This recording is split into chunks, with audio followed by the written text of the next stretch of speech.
বাপরে বাপ, আমি এত কমেন্ট পেয়েছি যে ঘরে একটা খাট আনো, খাট আনো, খাট আনো, এই সোফা কাম বেডটা সরিয়ে ফেলো ঘর থেকে। তো ফাইনালি আজকে আমি নিয়ে নিয়েছি একটা খাট।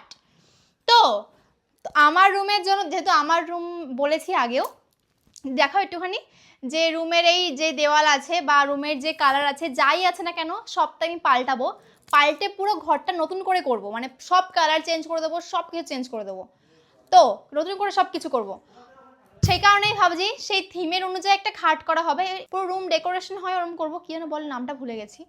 তো তখন সেট করে একটা খাট কেনা হবে, মানে সেই সেট করে, মানে ওয়ার্ড্রপ, তারপরে ড্রেসিং টেবিল, ওগুলো সেট করে একটা মানে কম্বিনেশন একটা খাট নেওয়া হবে তার সঙ্গেই।